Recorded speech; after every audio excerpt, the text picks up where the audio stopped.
Club Imo Radio J vous est présenté avec le concours de 123loger.com, votre partenaire pour louer un logement. 123loger.com, l'immobilier dans le bon sens. 123loger.com. Radio J. Le Club Imo Radio J, Marc Ezrati. Bonjour à tous et bienvenue dans le Club Imo sur Radio J, votre rendez-vous qui décrypte l'actu de l'immobilier dans un contexte de tensions géopolitiques croissantes avec un président français qui parle d'économie de guerre. La question aujourd'hui se pose: quel impact cette situation peut avoir sur le marché immobilier français? Inflation, instabilité des taux, mais ruer vers certains investissements plus sécurisants. Pour en parler avec nous aujourd'hui, j'ai trois invités.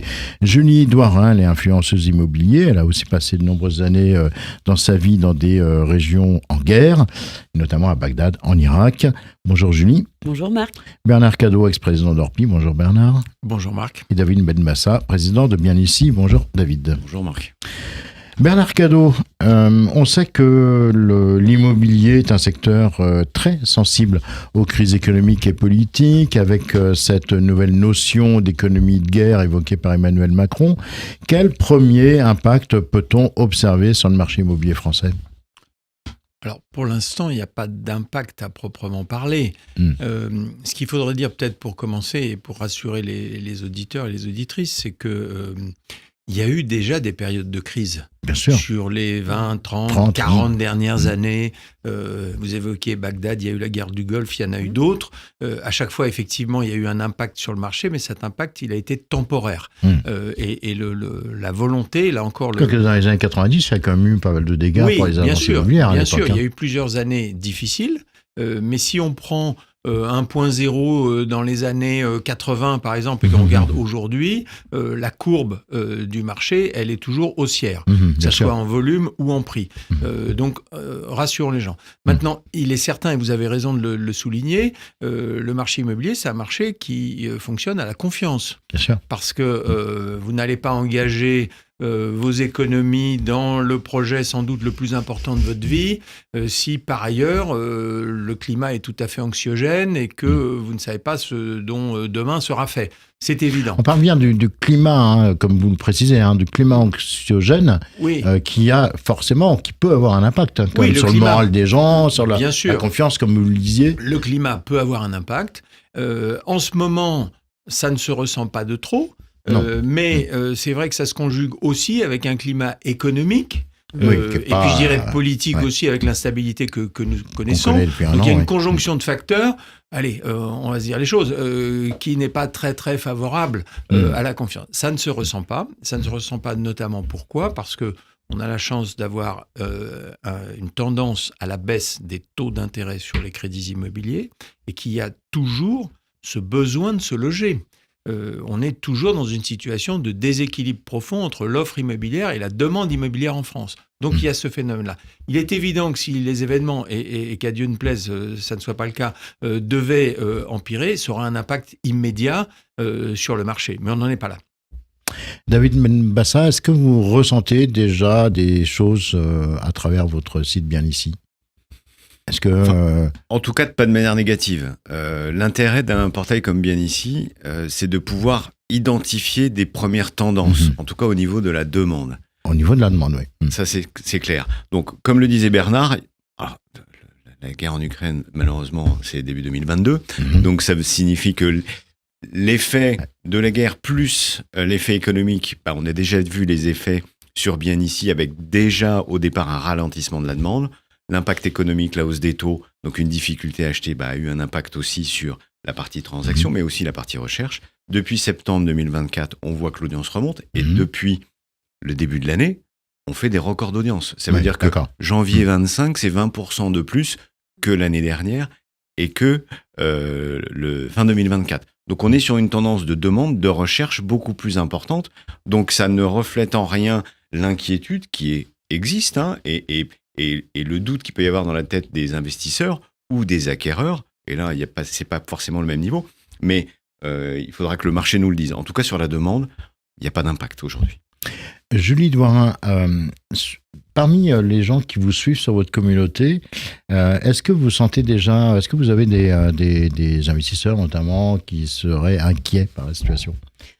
J'en ai toujours parlé avec Naturel, ça fait partie de ma vie. Donc, le climat guerrier, il revient régulièrement. Alors, on a deux tendances. Il y a les investisseurs qui s'arrêtent de but en blanc. Et puis, il y a quand même, et ça, je le note et je ne l'avais pas noté sur d'autres moments de l'histoire, un petit groupe qui se dit on va faire des coups.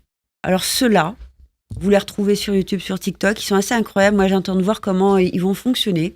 Mais ils sont partis bien en tête qu'ils allaient racheter la France au complet. Ouais, d'accord. Voilà. Dans l'actualité, là, ces derniers temps, on a appris que de plus en plus de Polonais quittaient la Pologne pour acheter en résidence principale en Espagne ou au Portugal. Est-ce que Bernard Cadot, c'est quelque chose qui pourrait arriver ici en France, sachant que l'Espagne, c'est un autre problème, puisque de toute façon, les Français s'installent beaucoup en Espagne. On a vu aussi les chiffres récemment. Beaucoup de Français, mais pas pour les mêmes raisons.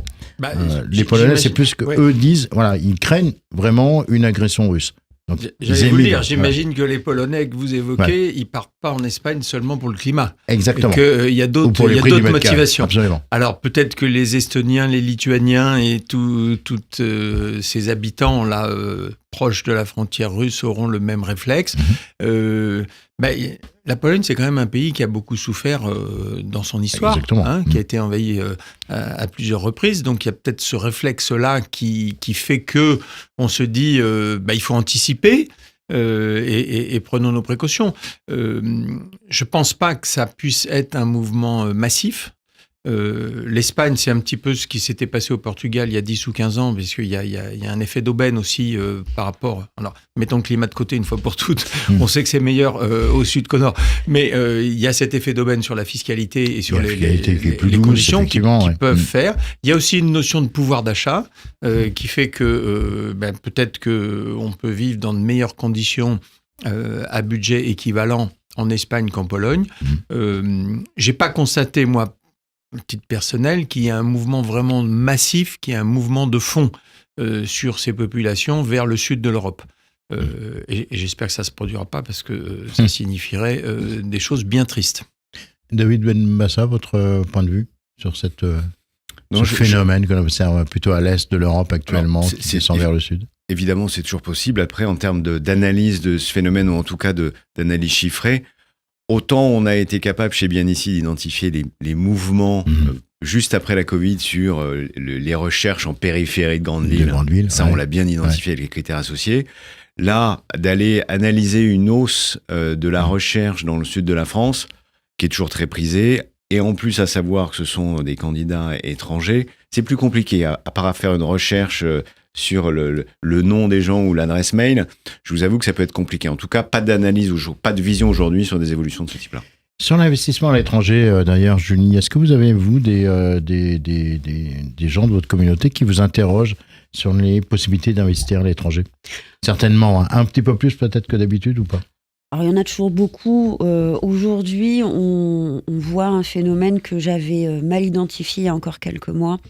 La demande d'investissement sur un autre continent, notamment les Amériques et le Mexique qui sort en premier dans les demandes, ou l'Asie. On sent que quand on se déplace, on ne part pas dans le pays d'à côté. Clairement, on n'investit pas chez nos amis italiens, espagnols, portugais et consorts. David Benbassa, les Français ont connu une période un peu compliquée avec la hausse des taux d'intérêt. Est-ce que ce climat de tension géopolitique, il peut encore compliquer l'accès au crédit? Ça, j'ai pas de boule de cristal, c'est compliqué, mais on peut effectivement imaginer peut-être un effet inflationniste, donc après un effet sur les taux. L'issue, effectivement, c'est toujours compliqué pour l'acquéreur qui se voit réduire son pouvoir d'achat. Et l'accès au crédit devient plus difficile, donc forcément tout ça devient un peu plus bloqué. On est aujourd'hui dans une phase un petit peu oui, ça va un peu mieux sur les taux. Oui, on l'a vu sur la demande, on l'a vu sur les transactions. Bon, mais oui, l'effet... On a vu aussi sur la BCE qui a rebaissé encore début mars son taux directeur. Bernard Cadot, votre avis là-dessus? Parce que c'est vrai que les taux de crédit, c'est quelque chose qui nous inquiète un petit peu. Hein. On avait, rappelez-vous, on en parlait déjà il y a quelques semaines, quelques mois, on avait plutôt une tendance baissière qui nous mettait un horizon à 2,5 en fin décembre. Oui. On n'y est pas là. Hein. Non, certains annoncent 2,7 en fin d'année. Bon, on verra bien. Là encore, il faut être prudent parce que le deuxième semestre peut apporter de mauvaises surprises. Il y a un sujet quand même, c'est l'inflation, parce que David le disait, et notamment aux États-Unis, s'il y a un redémarrage fort de l'inflation pour les différentes raisons que l'on peut connaître, il y aura immanquablement un effet de bord sur les taux et de rattrapage. Et là, ça pourra peut-être influencer quelque chose. Il y a aussi une autre chose quand même qui est importante à mes yeux, c'est que il n'y a jamais eu autant d'épargne en France qu'il n'y en a aujourd'hui. Il faudrait bien, et cette épargne, elle est très mal rémunérée, puisque quand on dit taux d'intérêt, il y a aussi la rémunération que l'on a lorsqu'on place son épargne. Bon. Alors, il est question d'une épargne pour soutenir la défense nationale, peu importe, mais je pense qu'il faudrait qu'on arrive à trouver une solution pour flécher cette épargne vers un système qui soit beaucoup plus productif, notamment, bien sûr, sur le logement, puisqu'il y a besoin de financement. Vous évoquiez tout à l'heure le logement social.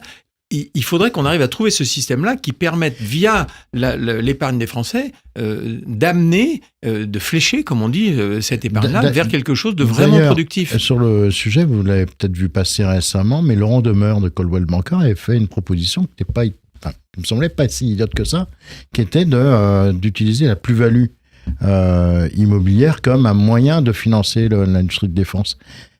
Quand l'immobilier ou la pierre vient au secours de l'industrie de défense. Moi, je suis toujours très prudent et je me méfie toujours énormément du levier fiscal. Parce que le levier fiscal, c'est toujours temporaire, mais ça dure très longtemps.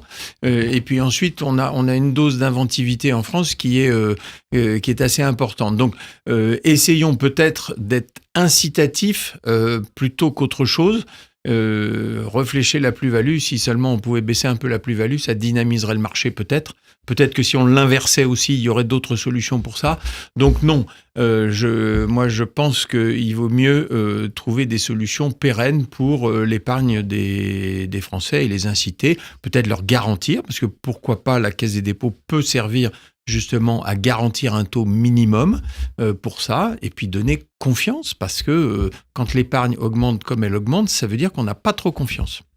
Merci Bernard Cadot, merci à tous les trois d'avoir répondu à mes questions sur ce dossier quand même très sérieux. On aura l'occasion peut-être d'en reparler dans les semaines qui viennent. On va marquer une pause, le temps de découvrir l'info du jour. L'info du jour vous est présentée avec le concours de miamiimo.com et l'équipe du Freud Group, votre expert depuis plus de 15 ans pour l'achat-vente résidentielle à Miami. Miami Imo sur miamiimo.com. Et cette info du jour, elle nous amène à Saint-Soul, c'est près de La Rochelle, où un couple a choisi une méthode originale et 100% papier pour trouver un logement, distribuer 500 courriers manuscrits dans les boîtes aux lettres des habitants de leur village. Leur objectif, éviter d'être noyés dans la masse des annonces en ligne et établir un contact direct avec les propriétaires. L'info du jour vous a été présentée avec le concours de miamiimo.com et l'équipe du Freud Group, votre expert depuis plus de 15 ans pour l'achat-vente résidentielle, location et investissement locatif à Miami. Miami Imo sur miamiimo.com. Radio J. Le Club Imo Radio J, Marc Ezrati. Et on est de retour dans le Club Imo avec notre nouvel invité du jour, Benjamin Lefébure, cofondateur des Secrets de l'Imo. Bonjour Benjamin. Bonjour Marc. Alors aujourd'hui, on va parler avec vous de fiscalité immobilière, notamment des bouleversements introduits par la loi de finances 2025 pour les investisseurs, en particulier ceux qui ont choisi le statut de loueur en meublé non professionnel, le fameux LMNP. Alors, pour commencer, pouvez-vous nous rappeler ce qui a changé concrètement avec la loi de finances 2025 en matière de fiscalité pour les loueurs en meublé non professionnel? Bien sûr. Donc là, le nouveau projet de loi de finances prévoit la réintégration des amortissements dans le calcul de la plus-value dans le cadre d'une location meublée non professionnelle. Donc ça, c'est complètement nouveau parce que c'était un des intérêts principaux du LMNP, c'est que les amortissements n'étaient pas réintégrés. Donc aujourd'hui, on réaligne un petit peu la fiscalité du LMNP avec celui de la SCI à l'IS. Alors avec cette réforme, on va l'appeler comme ça, avant cette réforme, le LMNP permettait d'amortir son bien sans impacter la plus-value à la revente. Désormais, ces amortissements sont réintégrés dans le calcul de la plus-value. Quel est, selon vous, l'impact de cette mesure pour les investisseurs ?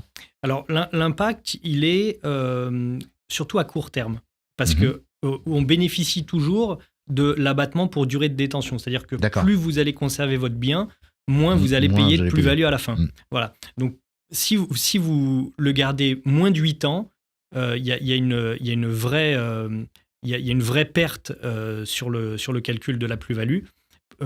L'ordre de grandeur, c'est autour de 15%. C'est-à-dire que, voilà. À partir de 8 ans, entre 8 et 13 ans, si vous voulez comparer la SCI et le LMNP, c'est à peu près pareil. Bah justement, quand vous comparez, vous le comparez souvent, ça, le LMNP à la SCI à l'IS, l'impôt sur les sociétés, en quoi cette réforme, elle rabat les cartes entre ces deux régimes ? Alors, en fait, quand le LMNP avait les pleins pouvoirs, on va dire, c'était vraiment le meilleur moyen d'investissement pour le particulier, tout simplement parce qu'il bénéficiait du meilleur des deux mondes, donc la fiscalité de l'IS et la fiscalité du particulier pour la plus-value. Aujourd'hui, on a réaligné un petit peu ces deux modèles, et la SCI à l'IS, elle permet, comme le LMNP, de ne pas payer d'impôts pendant la durée de détention. Et par contre, à la sortie, il y a une imposition sur la plus-value qui réintègre les amortissements.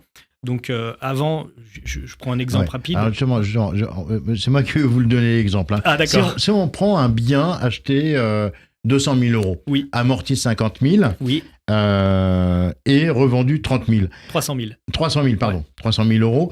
Avant et après la réforme, comment elle a évolué cette plus-value imposable ? Alors très très simplement. Donc, avant, vous alliez prendre 300 000 moins votre prix d'acquisition, donc 200 000. Donc, vous aviez 100 000 euros de plus-value. Et ensuite, c'est l'imposition du particulier qui s'applique. Aujourd'hui, ça va être 300 000 moins 200 000 plus 50 000. D'accord. Donc, vous aurez 150 000 euros de plus-value. Ah oui. Là, vous en avez... Voilà. Donc, ça fait 50% de plus. L'impôt, c'est 30% sur la plus-value. Donc, voilà, ça vous fait 17% de plus. D'accord. Alors, en fonction de l'horizon d'investissement, une stratégie, la stratégie, elle va changer. Pour une détention courte, c'est-à-dire moins de 8 ans, quel régime est le plus pertinent selon vous aujourd'hui ? Alors, aujourd'hui, le plus favorable, sans commune mesure quasiment, ça va être la SCI à l'IS. D'accord. Si vous voulez sortir rapidement, d'autant plus si vous conservez les bénéfices dans la structure pour réinvestir derrière. Parce que ce qui coûte cher, entre guillemets, en SCI à l'IS, c'est de sortir l'argent de la structure. Entre 8 et 13 ans... c'est ça, oui. Ça me paraît plus compliqué, là. Non ? Tout à fait. En fait, ça s'équilibre. Et là, c'est vraiment une question d'objectif, à savoir réinvestissement ou alors si vous voulez récupérer les fonds directement, vous, personne physique. Alors, on l'a dit, comme c'est plus complexe entre 8 et 13 ans, quels critères peuvent aider l'investisseur à faire le bon choix ? Je pense que le bon arbitrage en tout cas. Le critère numéro 1, c'est vraiment l'objectif de sortie. Est-ce que vous voulez réinvestir l'argent que vous avez capitalisé ou alors est-ce que vous voulez tout simplement en profiter pour faire autre chose, un autre projet que de l'immobilier ? Si vous voulez faire de l'immobilier, la SCI à l'IS, ça sera mieux. D'accord. Si vous voulez jouir de votre argent de manière différente, il vaut mieux partir sur du LMNP. Alors, et pour ceux qui veulent conserver leurs biens au-delà de 13 ans, est-ce que le LMNP reste intéressant malgré tout ? Oui, alors au-delà de 13 ans, c'est le LMNP qui reprend le dessus parce que vous avez l'abattement pour durée de détention. Et donc, c'est là que vous allez voir l'effet pervers de cette réforme. C'est qu'en fait, on va gripper un marché qui est déjà compliqué en ce moment. Et donc, on va favoriser la durée de détention à la rotation. Et donc, les entrées fiscales pour l'État seront moindres, alors que c'était l'objectif de cette réforme. Et pour les investisseurs qui anticipent leur retraite, le passage en LMNP est-il une option intéressante aujourd'hui ? Alors effectivement, le passage en LMP, loueur meublé professionnel. En LMP, professionnel. Tout à fait, exactement. C'est une très très bonne alternative parce qu'une fois que vous êtes en loueur meublé professionnel, vous annulez un petit peu toutes ces contraintes du LMNP. Et donc là, vous avez le meilleur statut pour faire de l'investissement. Et du coup, c'est quoi les bénéfices et les conditions de LMP ? Alors, LMP. Voilà. Alors, le bénéfice majeur, c'est que vous êtes exonéré de plus-value après 5 ans de détention seulement. Donc c'est vraiment idéal. Et en condition, il faut grosso modo avoir plus de 24 000 euros de revenus locatifs ou que ça représente 50% de vos revenus. Et donc, pourquoi le passage à la retraite, c'est une étape cruciale ? Parce que tout simplement, en général, à la retraite, vous avez des revenus qui baissent et donc vos revenus locatifs peuvent devenir supérieurs à votre retraite. Est-ce que, selon vous, il faut revoir totalement la stratégie locative en 2025 ? Alors non, je pense qu'il ne faut pas bouleverser ces plans de manière fondamentale. Moi, j'ai envie de rappeler que l'investissement locatif, ça reste sur du long terme ou au moins du moyen terme. Et donc, comme on l'a évoqué plus tôt, à partir d'une dizaine d'années de détention, en fait, il n'y a pas de raison de changer ces plans. Ouais, ou plutôt simplement l'ajuster peut-être sans tout remettre à plat. Exactement, tout à fait. Il faut arbitrer, garder un petit peu de souplesse, notamment intellectuelle, pour pouvoir bien vivre ses investissements. Enfin, votre mot, votre conseil en tout cas à un investisseur qui découvre aujourd'hui ces nouvelles règles, par quoi il doit commencer ? Je pense qu'il ne faut surtout pas céder à la panique. On n'a pas révolutionné la fiscalité immobilière par cette petite loi de finances. Et donc vraiment, il faut se faire conseiller, se faire accompagner et puis vraiment voir à long terme. Merci beaucoup Benjamin Lefébure, avec grand plaisir, Marc, cofondateur des Secrets de l'Immo. Merci d'être passé dans le studio de Radio J aujourd'hui. Voilà, le Club Immo, c'est terminé. Je vous retrouve avec grand plaisir demain à 16h05. D'ici là, très belle fin de journée à toutes et à tous. Le Club Immo Radio J vous a été présenté par 123loger.com. Sur 123loger.com, les locataires postent leur profil et ensuite, ce sont les propriétaires qui prennent contact avec eux. 123loger.com, l'immobilier dans le bon sens. 123loger.com.